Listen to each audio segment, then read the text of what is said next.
And of course, we've got a chat with the head coach.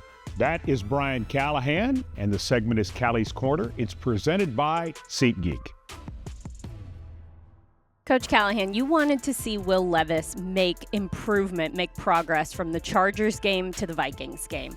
As the guy who runs this team's offense, Brian Callahan, did you see that progress that you were looking for? I did. I thought it was a step in the right direction from the week before, and that's what I was hoping to see. Really difficult defense to play against schematically. A lot of different things they do that are challenging for the quarterback, a lot of answers you have to have, and I thought Will executed that plan really well and made some high-level throws in the process.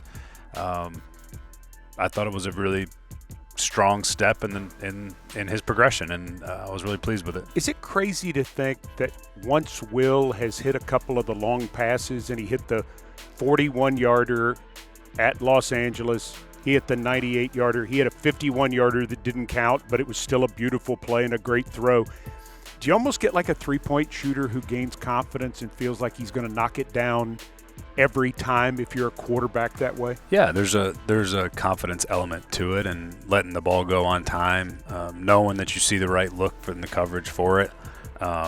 That's what was so cool about the long play is that, you know, Will saw exactly what was happening. He knew that the ball was going to go there. He threw it on time. He threw it accurately, threw it with some conviction. You know, that's half the battle sometimes on some of the balls down the field is you have to throw it with the conviction that it's going to hit, and then he did a good job of that. Same thing with the ball to Calvin that got called back. That was still the same idea, just really sure about what he saw and what it looked like and where he put the ball. It was just really well done. And any time that you hit one or two of those, you start to feel it a little bit. Your confidence grows, your aggressiveness to take those grows. And then it gives me confidence to keep calling them. What were some things you liked and some things you didn't like about the way the secondary played against Minnesota? I thought they did a really nice job against a very talented group of receivers between Hawkinson and Addison, and then obviously Justin Jefferson's arguably the best player at the position. And I thought Jarvis battled. He was in position. It's got a couple of flags in the back end, a little grabby at the top of routes that we'd like to get eliminated, but man, I thought they did a pretty dang good job of keeping that offense in check and making some plays on the ball, and in some one-on-one coverage situations they didn't get going anything crazy in that receiver room, which is a good room. And I do think Darryl Baker's done a really nice job stepping in for us. I mean, just to come in at the end of training camp and have the impact he's had and played as much as he's played it's been pretty good to see him perform at the level he's performed at. When Jack Gibbons was injured, Jerome Baker stepped in and he made 8 tackles against the Vikings. How do you think Baker played? I thought he did a nice job.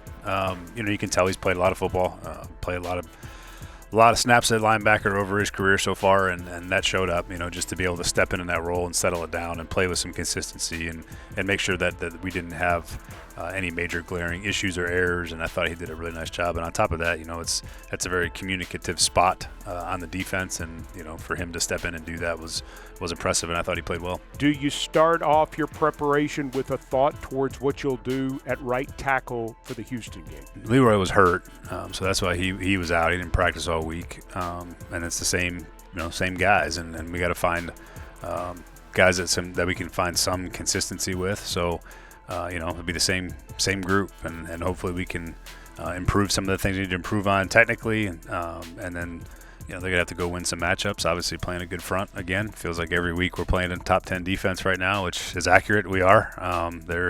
Houston's really good on the defensive side, and they have been now for a year and a half, and they're sort of the engine of that team, and they got really good players over there, so we got the work cut out for us. There were some young players that showed up on multiple occasions against the Vikings. Is that one of the brightest parts of that game against the Vikings? Yeah, I think it's one of the things that keeps me why I believe so much in the growth that's occurring, even though we don't have wins to tangibly show for it. But we got a lot of players that have really done some nice things and are really getting better every time we go out there, between Jarvis Brownlee and J.C. Latham and Skoronski, and even you look at Bryce Oliver steps in the last 2 weeks, has made some catches, and he caught that route and he hadn't repped it at all during the week because that was sort of Calvin's spot, and it was third down, and Bryce hadn't played a lot on third down yet, and goes in and makes a great grab and a big first down. So there's a lot of really good things happening in the development of our young players, in their performances kind of week by week, and certainly would like to see more of it faster in some regards, but I'm really happy with where some of those guys are and how much they've come along. For more of our conversation with Brian Callahan, we invite you to enjoy the OTP.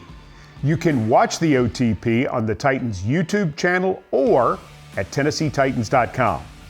Don't forget to subscribe to the OTP wherever you get your podcasts. There is only one official Titans podcast, better known as the OTP. Stay tuned. More Titans All Access right after this.